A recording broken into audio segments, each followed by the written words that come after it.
రాజకీయాల్లో ఎప్పుడు ఏం జరుగుతుందో ఎవ్వరూ చెప్పలేరు. ప్రధానంగా అధికార వైసీపీలో అస్సలు ఊహించలేం. ఎన్నికలు సమీపిస్తున్న సమయంలో జగన్ బ్రాండ్ రాజకీయాలు, సీఎం మార్క్ పాలిటిక్స్ సొంత పార్టీ నేతలను సైతం అయోమయానికి గురిచేస్తున్నాయా? తాజాగా గుంటూరు జిల్లాలోని ఆ నియోజకవర్గంలో వైసీపీ క్యాడర్కు మరో కొత్త సవాల్ ఎదురైందా? జగన్ ఖచ్చితంగా గెలవాలనుకునే సీట్లలో ఈ నియోజకవర్గం ఒకటా? ఇంతకీ ఏంటా నియోజకవర్గం? అక్కడి ట్విస్ట్ ఏంటి? Watch it.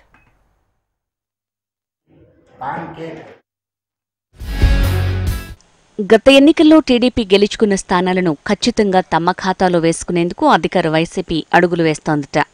2019 ఎన్నికల్లో టీడీపీ గెలిచిన 23 అసెంబ్లీ సీట్లను ఎట్టి పరిస్థితుల్లో తన ఖాతాలో వేసుకోవాలనుకుంటోందట వైసీపీ. అందులో ఒకటి రేపల్లి. ఈ నియోజకవర్గంలోని ప్రత్యేకత అనగానే సత్యప్రసాద్. ఈయనకు ఇక్కడ తిరుగులేరు. తనను ఎదిరించే మొనగాడు లేడనేది టీడీపీ ఫీలింగ్. దీనికి కారణం కూడా లేకపోలేదు. వరుసగా ఈ స్థానాన్ని 2 సార్లు గెలుచుకోవటమే వారి ధీమాకు రీజన్. 2014తో పాటు 2019లోనూ ఫ్యాన్ గాలి ఊపులో కూడా అనగానే సత్యప్రసాద్ గెలుపు సాధించారు. దీంతో ఈసారి అనగానే హ్యాట్రిక్ సాధిస్తారనే ధీమా ఆయనకు కాదు, టీడీపీలోనూ గట్టిగా కనిపిస్తోంది. కానీ వైసీపీ మాత్రం ఆ సీటు కైవసం చేసుకోవాలనుకుంటోంది.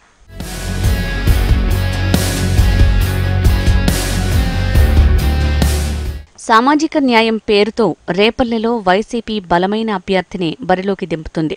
ఒకప్పుడు రేపల్లె నియోజకవర్గం అంటే కాంగ్రెస్కు కంచుకోట. మాజీ మంత్రి, రాజ్యసభ సభ్యులు మోపిదేవి వెంకటరమణ ఇక్కడి నుంచి ప్రాతినిధ్యం వహించారు. పైగా వైఎస్ కుటుంబానికి మోపిదేవి అత్యంత సన్నిహితుడు. వన్ పిక్ భూముల కేసులో జగన్తో పాటు జైల్లో ఉన్న వ్యక్తి. ఈ నేపథ్యంలోనే జగన్ మోపిదేవికి మంచి ప్రాధాన్యత ఇచ్చారు. 2019 వైసీపీ అధికారంలోకి వచ్చాక ఎమ్మెల్సీ ఇచ్చి మంత్రి పదవి ఇచ్చారు. తర్వాత రాజ్యసభకు పంపారు. దీంతో మళ్లీ రేపల్లె నుంచి మోపిదేవి రంగంలోకి దిగుతారని అంతా అనుకున్నారు.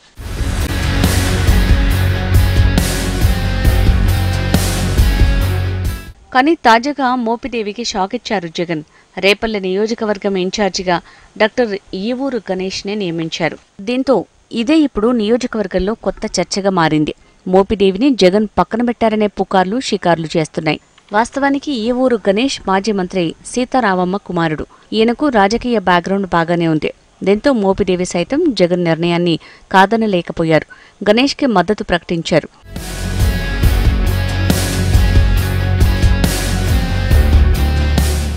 రేపల్లె నియోజకవర్గంలో అభ్యర్థిని మార్చడం వైసీపీ అధినేత జగన్కు నిజంగానే అవసరం.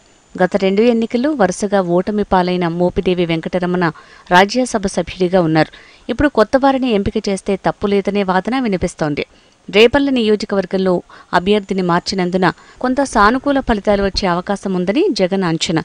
నిజానికి మోపిదేవి వెంకటరమణ ఉన్నంతలో సర్దుకుపోవడమే బెటర్ అన్న అభిప్రాయం పార్టీ వర్గాల్లో వ్యక్తమవుతోందట. కొత్తగా ఎంపిక చేసిన వారికి సహకరించకుండా మొండికేస్తే అసలుకే ఎసరొస్తుందన్నది వారి అనుచరుల నుంచి వినిపిస్తున్న టాక్.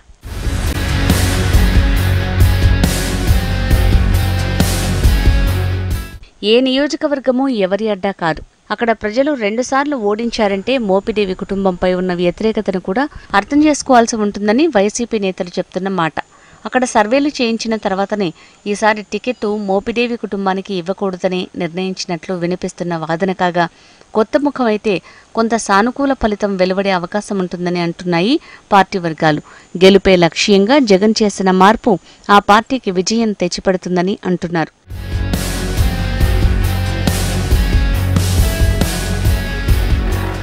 మొత్తానికి రేపల్లెలో గెలుపెవరిది అనేది ఇప్పుడు ఆసక్తిగా మారిన అంశం. టీడీపీ ఎమ్మెల్యే అనగానే సత్యప్రసాద్ని ఈవూరు గణేష్ ఓడిస్తారా?